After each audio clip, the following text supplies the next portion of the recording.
주께로 나오라. 영원하신 주께 나오라. 사랑으로 안아주시는 변함없으신 나의 할렐루야. 주님의 이름으로 사랑하고 축복합니다. 이 시간 우리 마음을 모아 주님을 찬양하는 시간을 갖도록 하겠습니다. 함께 부르실 찬양은 예수 나의 첫사랑이 되시네. 이 시간 함께 찬양하시겠습니다.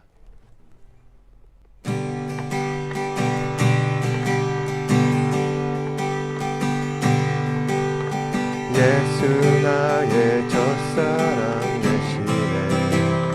내 첫사랑 지존자 되신 그리스도 예수 찬양하리.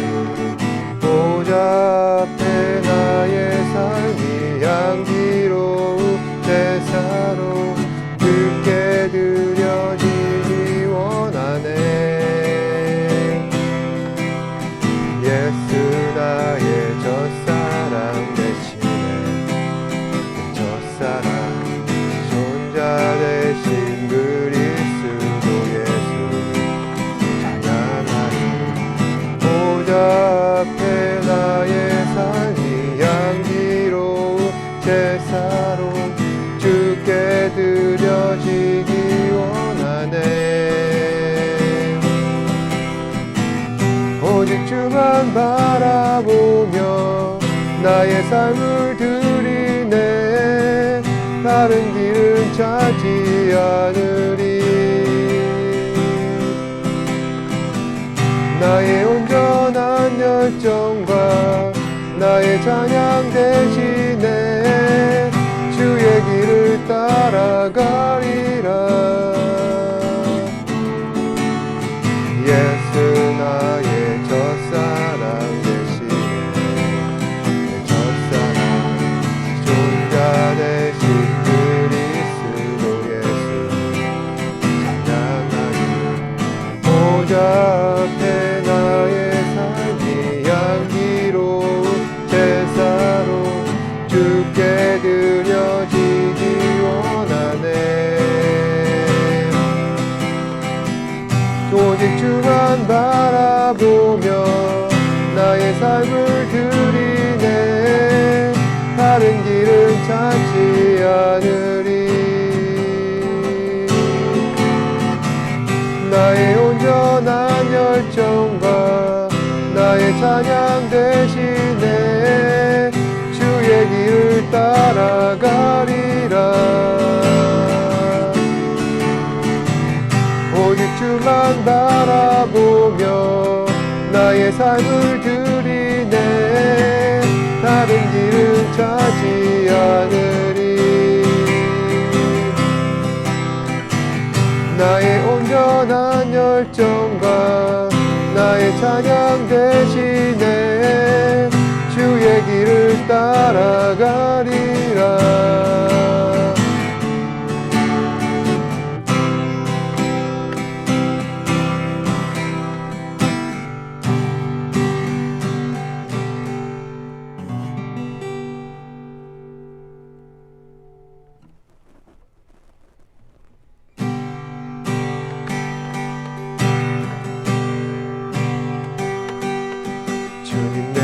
주의 장막을 사모합니다. 오직 주의 임재를 갈망합니다. 주의 집에서의 하루가 다른 곳에서 날보다 좋으니 그 사랑 안에 머물러 사랑 노래합니다.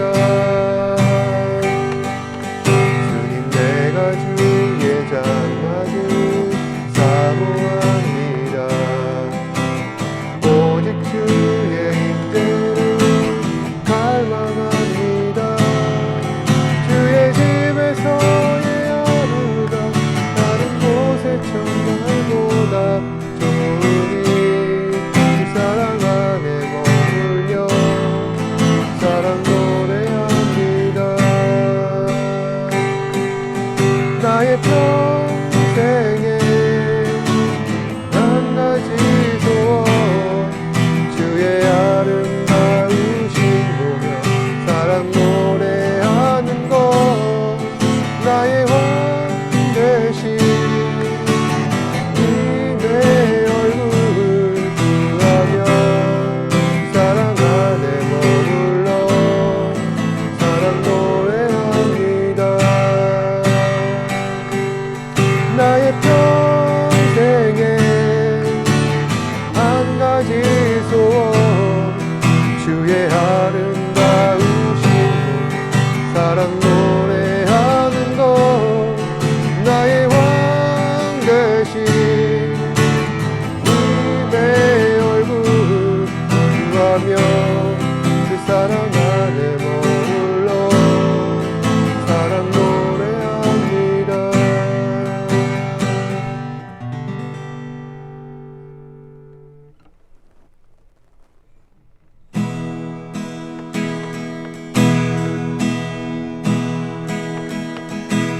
내게로부터 눈을 들어 들고 시작할 때 주의 일을 보겠네.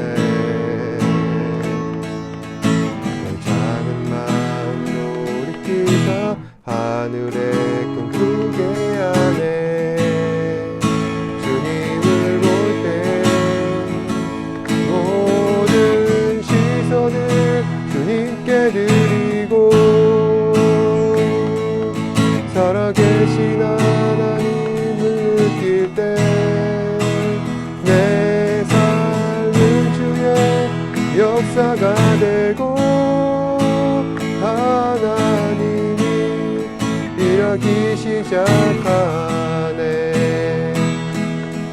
성령이 나를 변화시켜 모든 두려움 사라질 때 주의 일을 보겠네. 해안 땅한 가운데서 주님만 알게 되리. 주님을 볼 때 모든 시선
편차는 다를 수가 있지만 누구든지 기다림에는 익숙치가 않습니다.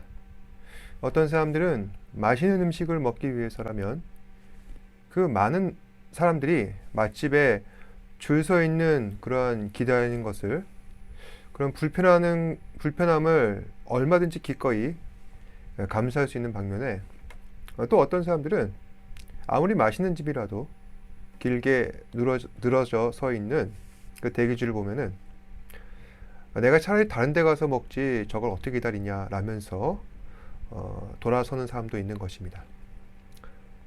여러분께서는 누군가를 기다리는 일에 대해 잘 하시는 편입니까? 또 그 기다리는 동안 그 무료한 시간을 어떻게 보내고 계십니까? 오늘 말씀은 메시아의 출현을 기다리는 사람들에게 반가운 소식을 전하며 주님 오실 길을 예비해야 한다는 세례 요한의 이야기를 우리에게 전하고 있습니다. 다들 세례 요한에 대해서는 다 들어보셨을 것입니다. 세례 요한은 예수님께서 오시기 전에 요단강에서 자신들의 죄를 자복하고 회개하는 사람들에게 죄를 씻어주는 세례를 베풀었던 사람이 바로 세례 요한이었습니다. 세례 요한은 제사장 가문에서 태어났습니다.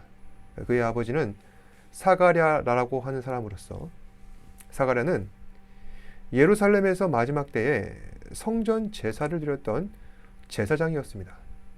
사가랴는 메시아를 고대하며 기다렸던 아주 경건한 사람이었기도 한데, 나중에는 이 아기 예수를 품에 안고서 마침내 이 메시아를 내가 두 눈으로 보게 되었다며 감격한 적도 있었습니다. 그런 사가랴의 아들이 바로 세례 요한입니다. 세례 요한은 제사장의 명문 아들이기에 당시대로라면은 아주 좋은 옷, 좋은 음식을 먹으며 평안한 삶을 살고 있었을 것입니다. 그런데 이 세례 요한은 모든 좋은 것들을 다 내팽개쳐버리고 광야로 나와 죄인들을 책망하며 너희는 하나님께 회개하며 나아오라 소리쳤습니다. 그래서 성경에서는 그런 세례 요한을 외치는 자의 소리라 불렀습니다. 이처럼 세례 요한이 편안한 삶을 버리고 고생을 한 이유는 단 하나입니다. 바로 메시아의 오실 길을 예비하려는 것입니다. 지금 세례 요한은 메시아를 기다리고 있습니다. 그리고 다른 사람들로 하여금 메시아를 기다리게 하고 있습니다. 당시 그런 세례 요한을 바라보는 시선들은 저마다 엇갈렸습니다. 가난하거나 양심 있는 사람들은 세례 요한을 좋아했습니다. 그래서 기꺼이 세례 요한 앞에 나와 그에게 죄를 씻는 세례를 받았던 것이죠. 하지만 돈 많고 지위가 높은 제사장 바리새인들은 그런 세례 요한을 경계했습니다. 당시 세례 요한은 대중적인 인기가 높았기에 대놓고 그 사람들이 이 세례 요한을 싫어하는 기색을 낼 수는 없었지만, 그렇다고 해서 가만 내버려 둘 수도 없는 노릇입니다. 그래서 말로 하여금 올무를 씌워 그에게 실수를 유발하려 하지만 세례 요한이 가진 그 지혜와 명철을 도저히 당해낼 수 없었던 것이죠. 그 중에 하나가 당신은 누구요? 라며 세례 요한을 향해 이 바리새인과 서기관들이 질문한 일이었습니다. 사람들의 속성상 많은 사람들이 관심 갖고 몰려오게 되면은 그 마음이 이리저리 움직이게 마련입니다. 당시에는 많은 사람들이 이 세례 요한을 메시아로 생각했었습니다. 그렇지만 세례 요한은 그런 세상 사람들 분위기에 휩쓸리지 않습니다. 그래서 당신은 누구냐라고 사람들이 물어봤을 때 계속해서 자기 부인을 하는 겁니다. 나는 그리스도가 아니라, 나는 선지자도 아니다. 그저 광야에서 외치는 소리일 뿐이다. 광야에서 외치는 소리라는 것은 자신에게는 인격이라는 게 없다는 것입니다.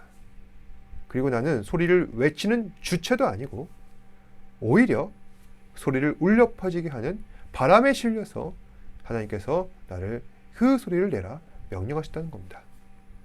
이처럼 사람들은 세례 요한이 김 빠지는 소리만 하자 실망하여서 세례 요한을 떠나기도 합니다.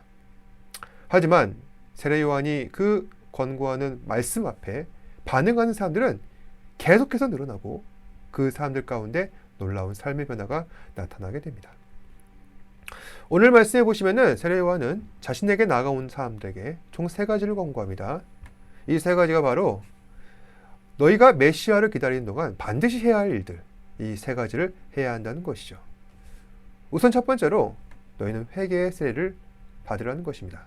3절에 보시면은 요한이 요단강 부근 각처에 와서 죄사함을 받게 하는 회개의 세례를 전파하니, 아까 말씀을 전하는 이 세례 요한을 보고서 사람들은 2갈래로 각자의 반응이 나뉘었다 말씀드렸습니다. 양심 있는 사람들은 세례 요한의 말을 듣고서 회개를 하였고, 또 양심 없는 사람들은 세례 요한의 말을 무시하고 세례 요한을 함정에 빠뜨리려 하는 겁니다. 바로 양심 없는 이 사람들이 바리새인이나 서기관들 같은, 그리고 제사장들 같은 종교 지도자들이었던 것이죠. 세례 요한이 저역한 사람은 바로 이 사람들입니다. 이 사람들이야말로 회개하고 세례받아 죄사함 받아야 하는 사람들인 것입니다. 정말로 당시 종교 지도자들은 예수님께서 말씀하셨던 것처럼 회칠한 무덤과도 같았습니다. 겉은 시멘트가 발라져 있는데 안은 썩어들어서 골마 있었던 것입니다. 이것은 단지 그때 당시 종교 지도자들만 저격한 것은 아니었죠. 그들을 저격함과 동시에 다른 사람들도 정신 차리게 하려 한 것입니다. 너희는 저들을 보지 않았느냐? 얼마나 썩어 있고 양심 없는 사람들이지. 그래서 만약 너희도 회개치 아니하면 저들처럼 될 것이다. 그래서 첫 번째로 세례 요한이 사람들로 하여금 메시아가 오심으로써 이 땅에 하나님 나라가 도래하게 될 때 너희가 그 전까지 준비해야 할 것은, 이 시간을 그저 아무 의미 없이 무료하게 보낸 것이 아니라 먼저 해야 할 것은 회개를 해야 한다. 2번째로 그 메시아가 오실 하나님 나라가 임재하는 동안 준비해야 할 것은 바로 곧은 길을 예비하라는 것입니다. 4절에 보시면은 선지자 이사야의 책에 쓴 바 광야에서 외치는 자의 소리가 있어 이르되 너희는 주의 길을 준비하라. 그의 오실 길을 곧게 하라. 이렇게 기록되어 있습니다. 여기서 말하는 그의 오실 길이란 헬라어 원어로 당시 로마가 나라를 정복하였을 때 왕이 그 나라를 다녀갈 수 있도록 정비를 했던 왕의 대로를 말하는 것입니다. 당시 이 말씀을 기록한 누가는 말씀을 기록할 때 외국 사람들도 이 구약의 말씀을 제대로 이해할 수 있도록 알기 쉬운 용어로 빗대어 설명했던 것입니다. 다시 말해 오실 길을 곧게 하라는 말은 로마 사람들이 왕의 대로를 준비하도록 그들이 잘 길을 닦고 정비하는 것과 마찬가지로 우리도 주님께서 오실 때 이것은 단순하게 사람이 오는 것이 아니라 우리를 다스리실 왕이 오시는 것인데 그 왕이 오실, 주님 오실 길을 준비해야 하지 않겠느냐. 3번째 권고는 회개에 합당한 열매를 맺으라는 것입니다. 8절에 보시면 그러므로 회개에 합당한 열매를 맺고 속으로 아브라함이 우리 조상이라 말하지 말라. 내가 너희에게 이르니 하나님이 능히 이 돌들로도 아브라함의 자손이 되게 하시리라. 이 세례 요한이 한 말은 어찌 보면 당시 이스라엘 사람들에게 있어서 굉장히 자존심 상하는 말일 수도 있습니다. 지금도 그렇지만 이스라엘 사람들은 선민의식으로 가득한 사람들이었습니다. 하나님께서 우리 민족을 선택하셨다, 구원하셨다, 축복하셨다, 지금도 보호하신다. 증거가 바로 우리의 조상 아브라함이라는 것이죠. 여러분, 아브라함이 어떤 사람입니까? 아브라함은 하나님께로부터 직접 땅의 약속과 자식의 약속과 큰 나라의 약속을 받은 사람이었습니다. 지금도 이스라엘은 그러한 아브라함의 약속을 기억하고 있습니다. 하나님께서는 아브라함과 맺은 약속에 근거하여서 이스라엘 백성들에게 가나안 땅을 주셨던 것이죠. 그리고 그 이스라엘은 그 가나안 땅에 나라를 세웠습니다. 그런데 하나님께서 복 주셔서 세운 이스라엘 나라는 그 이후에 어떻게 되었습니까? 멸망하였죠. 오랫동안 뿔뿔이 흩어져서 나라를 이루지 못한 채 살게 되었고, 지금은 비록 다시 나라를 이루면서 살고는 있지만 여전히 자신들만 하나님의 복과 은혜를 입은 자들이라는 이러한 선민의식에 가득 차 있다는 것입니다. 이 모든 것은 다 자신들만이 하나님의 약속을 받은 아브라함의 자손이라는 주장에서 비롯되었던 것이죠.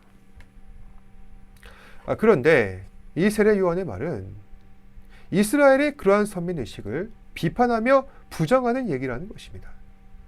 하나님께서는 능히 돌들로도 아브라함의 자손이 되게 하실 수 있다. 다시 말해 하나님께서는 누구든지 아브라함의 자손이 되게 하실 수 있다. 누구든지 하나님께서 그 사람을 원하시고 택하신다면 그 사람은 하나님의 자녀가 될 수 있다. 그러니 까불지 마라. 까불지 말라는 것은 겸손하고 신실한 마음으로 하나님을 섬기라는 것이죠. 하지만 바리새인들과 서기관들은 여전히 하나님 앞에 까불고 있습니다. 그건 세례 요한을 대하는 태도를 보면 알 수가 있죠. 물론 세례 요한은 하나님이 아닙니다. 다만 그 사람이 하나님의 말씀을 전하고 아무런 사심이 없고 하나님께서 기뻐하시는 뜻을 따라 행하는 사람이라면 마땅히 그 말을 경청하고 존중해야 하는 것이죠. 그리고 무엇보다 이 바리새인과 서기관들이 잘못하고 있는 것은 외식하고 있는 삶입니다. 외식이란 무엇이죠? 속마음은 텅 비어 있으면서 겉껍데기만 하나님을 섬긴다고 말하는 것입니다. 바리새인들과 서기관들이 그러했다는 것이죠. 그들은 하나님을 자신들을 높이기 위한 도구로서 사용했을 뿐입니다. 단적인 예로 당시 제사장들이었던 이 사두개인들 같은 경우 부활도 천사도 믿지 않았습니다. 초자연적인 하나님의 능력도 신뢰하지 않았고 자신의 지식과 그리고 경험으로 이해되지 않는 그러한 일들은 하나도 믿지 않았던 그런 사람들입니다. 이런 사람들이 과연 하나님을 섬기는 영적 지도자라 할 수 있는지 의문이 아닐 수 없습니다. 세례 요한이 바리새인과 서기관들을 비판한 목적은 그저 비난을 위한 비판이 아니라는 것입니다. 경고를 위한 비판이었던 것이죠. 다시 말해 백성들로 하여금 너희는 그들을 닮지 말라는 것입니다. 외식적인 신앙생활, 하나님 백성 닮지 않은 신앙생활을 지양해야 한다는 것이죠. 다시 말해 세례 요한에게 나아가 회개하여서 세례를 받았는데 다시 예전처럼 살아가는 것은 잘못된 신앙이라는 것입니다. 그럼 우리가 정말 회개하여서 변화를 받았다면 과연 어떠한 열매를 맺어야 하는 것일까요? 우선 첫 번째로 나눔과 구제를 장려하는 것입니다. 10절에서 11절에 보시면은 무리가 물어서 이르되 그러면 우리가 무엇을 하리이까 대답하여 이르되 옷 두 벌 있는 자는 옷 없는 자에게 나눠줄 것이요 먹을 것이 있는 자도 그렇게 할 것이니라. 세례 요한은 회개한 사람들에게 회개의 표식으로서 세례를 주었습니다. 그러자 사람들은 막 흥분하며 고무되어서 요한에게 물어보는 겁니다. 앞으로 우리가 어떻게 살아야 할까요? 무엇을 해야 할까요? 그러자 세례 요한이 대답하죠. 옷 두 벌 있는 자, 그런 사람들은 옷 없고 헐벗은 사람들에게 자신의 남는 옷 한 벌을 주어라. 가난한 사람들을 외면하지 말고 돌보라는 것이죠. 당시 유대인들은 서로를 돌본다거나 도와줄 수 있는 그런 형편이 아니었습니다. 로마 압제하에 식량이 수탈당하고 많은 세금을 내야 했습니다. 하루 벌어서 하루 먹고 살기도 힘든 그런 버거운 처지에 가난한 사람들에게 도움을 준다는 것은 도저히 불가능한 일이라는 것입니다. 그럼에도 불구하고 너희는 최선을 다하여서 주변을 돌아보라. 힘든 사람을 돌보라.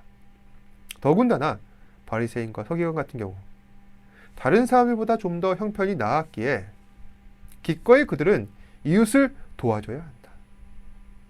하지만 바리새인과 서기관들은 정말 마음에서 우러나오는 그런 선행이 아니라 마지못해 하는 선행을 하였다는 것입니다. 같은 음식이나 옷을 나눠준다 할지라도 오른손이 한 일을 왼손이 모르게 하는 그런 것이 아니라 괜히 생색을 내면서 거듭을 피운다든지 아니면 자신이 쓰던 거 그리고 안 쓰는 거 그런 걸 마치 당근에서 하는 그런 무료 나눔을 하듯이 선심 쓰듯이 내어놓고서 자신도 가난한 사람들을 도와줬다 라며 다른 사람들 떠버리면서 자랑하는 것입니다. 정말 회개하여서 변화받은 사람들이라면 변화받은 심령 그대로 살아가야 할 것이다. 나 자신에게도 이웃에게도 그렇게 살아가야 할 것이다. 두 번째로 세금을 초과징수하지 않는 것입니다. 이것은 당시 세리들에게 세례 요한이 당부한 내용이기도 하죠. 12절에 보면은 세리들도 세례를 받고자 하여 와서 이르되 선생이여 우리는 무엇을 하리까 하매 13절에 이르되 부과된 것 외에는 거두지 말라 하고 당시 세리란 사람들은 로마 제국이 유대인들로부터 세금을 거두기 위해서 고용한 공무원들이었습니다. 따라서 유대인들은 이 세리들을 굉장히 싫어했죠. 지금과 똑같다고 보면 됩니다. 우리도 세금 내는 거 아깝습니다. 물론 세금을 내는 것이 국민의 의무이지만은 그럼에도 불구하고 내는 것은 참 아깝죠. 그래서 때로는 이 세금을 거두어가는 나라를 원망하기도 합니다. 그런데 오늘 말씀의 상황 가운데서는 유대인들이 세금을 내야 하는 대상은 자신들의 나라가 아니라 로마 제국이었습니다. 다른 나라죠. 그러니 이 세금 내는 것이 몇십 배로 아깝고 싫을 수밖에 없습니다. 더군다나 이 세금을 걷어가는 사람이 로마 사람이 아니라 자기 동족 세리입니다. 그러니 그 세리들을 굉장히 미워하고 원수처럼 여길 수밖에 없죠. 처음에 세리들은 억울했을 것입니다. 나는 정말 시키는 대로 했을 뿐이고 먹고 살려고 하는 일인데 왜 나를 미워하고 증오하냐 면서 말입니다. 그런데 점차 그런 마음들도 식어가고 이제는 모든 것을 기계적으로 하는 겁니다. 그러면서 점차 남보다 더 나쁜 사람들을 비교하며 저 사람 봐라. 저 사람 나보다 더 나쁘지 않냐. 그러면서 자신들이 행하는 악에는 눈을 감아 버리는 겁니다. 여러분, 악을 조금 행하든 많이 행하든 악은 악입니다. 악은 절대로 상대성으로 따져서는 안 될 문제입니다. 절대적인 관점에서 봐야 하는 것이죠. 세례 요한은 세리들을 향해서 이 점을 지적하고 있습니다. 너희의 그 억울함과 분한 마음도 잘 알지만 그렇다고 해서 자신들이 행하는 그 악에 대하여 합리화하고 정당화시킬 수가 없다. 하나님 앞에 자신의 모습이 어떠한지 객관적으로 바라보고 더 이상 악을 행하지 말라. 예수님께서도 그 가늠한 여인에 대해서 그런 말씀을 하셨죠. 바리새인들과 서기관들이 예수님을 말로 올무를 씌우고자 그 여인을 데려와서 우리가 이 사람을 어떻게 할까요? 물었을 때 너희 중 죄 있는 사람만 돌로 치라 라고 하셨습니다. 예수님의 그 말씀은 이미 그 여인을 용서하셨음을 내포하고 있습니다. 그러면서 여인에게 하신 말씀이 무엇이었는지 아십니까? 이제는 가서 더 이상 죄를 범하지 말라. 지금까지 죄 지은 것은 과거의 일이기에 내가 용서하지만 이제는 죄가 죄인 것을 깨달았으니 같은 죄를 범하는 것은 알고도 죄를 범하는 것이기에 더 이상 용서받을 수 없다는 것입니다. 여러분, 회개로 인한 진정한 변화는 더 이상 같은 죄를 범하지 않는 것입니다. 세리들도 마찬가지죠. 살다 보면 어려운 일이 많고 한 가지 기준만으로 설명할 수 없는 복잡한 일들이 너무나도 많은데 그런 세상에서 살다가 이제는 주님을 만나 분명한 기준의 삶의 기준을 알게 되고 회개하게 되었으니 이제는 더 이상 같은 삶을 살아갈 수가 없다. 그래서 더 이상 과거와 같은 삶을 살지 않도록 스스로 변화를 주도해야 한다는 것입니다. 마지막으로 군인들에게 강제 수탈을 금지하는 것입니다. 14절에 군인들도 물어 이르되 우리는 무엇을 하리까 하매 이르되 사람에게서 강탈하지 말며 거짓으로 고발하지 말고는 받는 금료를 족한 줄로 알라. 여기서 말하는 군인이란 로마 군인을 말하는 것이 아니라 세리들과 결탁하여서 돈을 못 받아내는, 그래서 돈을 강제로 빼앗는, 그러니까 지금으로 치자면은 마치 조폭이나 건달과 같은 그 해결사 같은 사람들을 말하는 것입니다. 이 당시에는 이러한 사람들을 레기온이라 하여서 로마 군대를 뜻하는 그런 레기온의 뜻과 똑같은 말을 하였습니다. 이 사람들은 세리들 못지않게 나쁜 사람이 아닐 수가 없습니다. 그런데 그런 사람들조차 세례 요한에게 나아오는 것이죠. 회개하는 것입니다. 참으로 감사한 일이 아닐 수가 없습니다. 하지만 이들도 세리들처럼 변화되지 못한 그런 모습으로 살면서 나는 이미 회개하였다, 그러니 앞으로 더 당당하게 죄를 범하면서 살자 라고 한다면 차라리 나는 회개하였다 라는 말을 입 밖에 내지 않는 것이 더 나은 일인지도 모르겠습니다. 결국 회개하여서 죄사함 받은 사람들이라면 그에 걸맞은 변화가 나타나야 할 것이고, 그 변화를 통하여서 자신이 하나님의 백성이요 구원받은 하나님의 자녀라는 사실을 증명하며 살아야 할 것입니다.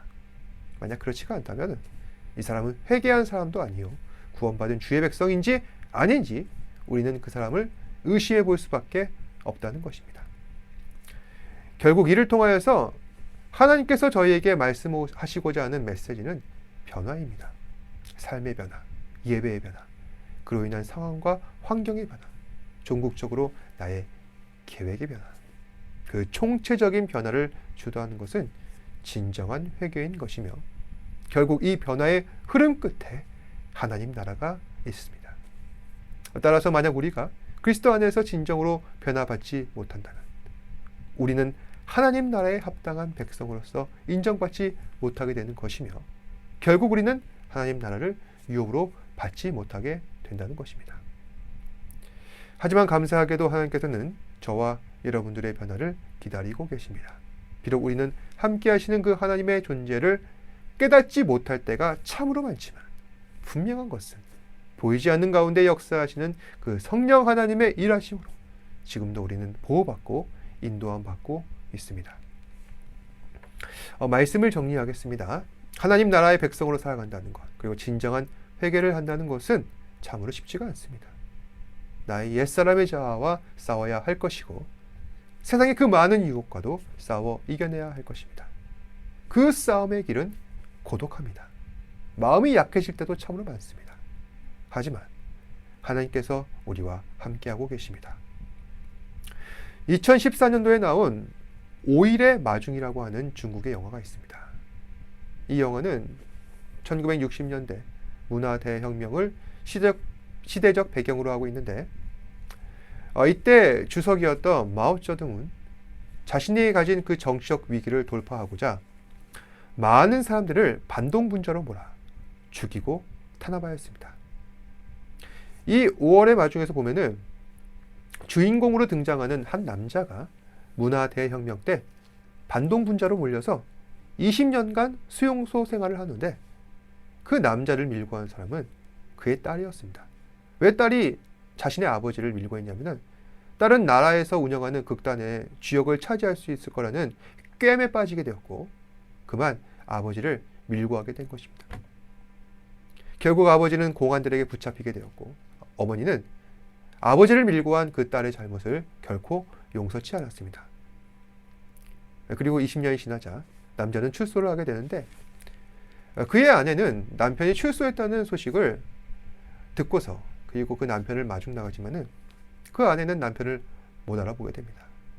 왜냐하면은 그 안에 있는 마음의 상처로 남편의 얼굴을 잊어버리게 된 것이죠. 결국 남편은 자신을 알아보지 못한 채, 그러면서 계속 자신을 마중 나가는 그 아내를 몰래 뒤에서 지켜보게 됩니다. 바로 이것이 5일의 마중이라고 하는 영화의 주된 내용입니다. 왜 영화의 제목이 5일의 마중이냐면은 남편이 출소한다는 날이 바로 5일이었기에 아내는 매달 5일만 되면은 남편이 돌아오게 될 것을 기대하고 마중 나갔기 때문입니다. 영화 속에 있는 남편은 몇 번이고 당신이 그 기다리고 있는 남편이라는 사실을 어필합니다. 하지만 그 아내는 남편을 알아보지 못합니다. 그래서 남편은 자신을 알아보지 못하는 아내를 이해하며 언젠가는 알아주기만을 기대하며 자신이 마치 이웃의 친절한 아저씨이자 도움 주는 사람으로 나오면서 결코 아내를 떠나지 않고 계속 그 옆에서 가까이 서 있습니다.